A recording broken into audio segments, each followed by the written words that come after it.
നമസ്കാരം. BL വാസ്തു consultancy എന്ന YouTube ചാനലിലേക്ക് ഏവർക്കും സ്വാഗതം.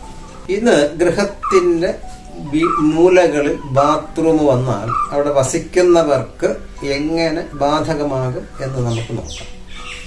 അപ്പം 4 കോൺ രാശികൾ, അപ്പം കന്നിമൂല എന്നതിനുപരി 4 മൂലകളിലും ബാത്റൂം വന്നാൽ അത് അതിൻ്റെതായ തരത്തിലുള്ള ദൂഷ്യഫലങ്ങൾ ഉണ്ടാകും എന്നുള്ളതാണ്.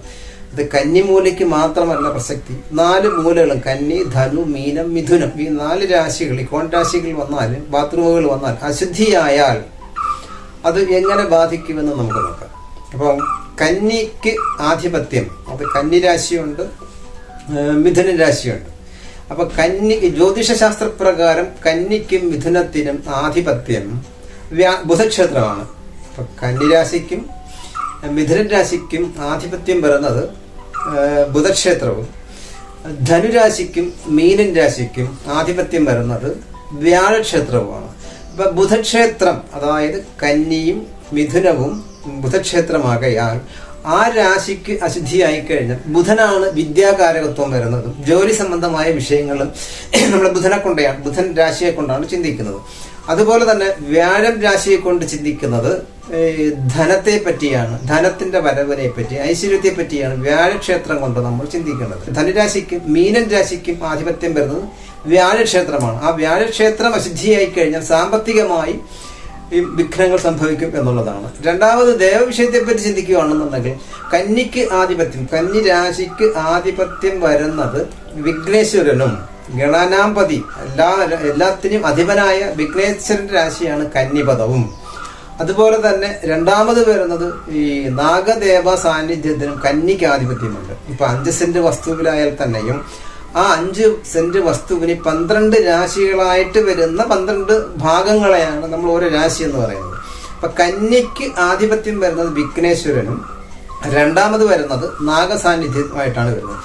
ധനുരാശിക്ക് ആധിപത്യം വരുന്നത്, ദേവവിഷയത്തെ പറ്റി ചിന്തിച്ചാൽ ദേവിക്കാണ് ധനുരാശിക്ക് ആധിപത്യം വരുന്നത്.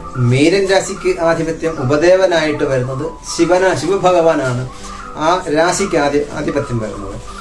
മിഥുനൻ രാശിക്ക് ആധിപത്യം വരുന്നത് നാഗസാന്നിധ്യത്തിന്, രണ്ടാമത് നാഗസാന്നിധ്യത്തിനും ആധിപത്യമുണ്ട്. ഈ രാശികൾക്ക് അശുദ്ധിയായി കഴിഞ്ഞാൽ ഈ ദേവകോപത്താലും, അതായത് ഒരു രാശിക്ക് ഓരോ ദേവസാന്നിധ്യം അധിപനായതുകൊണ്ട് ആ രാശി അഴുക്കായാൽ ആ ദേവ സാന്നിധ്യം നമ്മളോട് ശത്രുതയായിട്ട് വരികയും അത് പലതരത്തിലുള്ള ബുദ്ധിമുട്ടുകൾക്ക് കാരണമാവുകയും ചെയ്യും.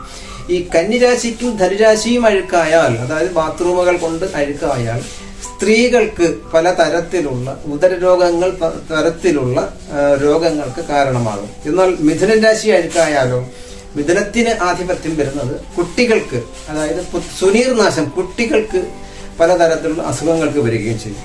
എന്നാൽ മീനൻ രാശി, അത് വടക്ക് കിഴക്കേ രാശി, ഈ കോൺ രാശി ബാത്റൂമുകളിൽ വന്ന് അഴുക്കായാലോ, ആ മീനൻ രാശി വരുമ്പോഴേക്കും വാസ്തുപുരുഷന്റെ ശിരസിന്റെ സ്ഥാനം വരികയും അത് ഗൃഹനാഥന് ശിരോസംബന്ധമായ അസുഖങ്ങൾക്ക് കാരണമാവുകയും ചെയ്യും.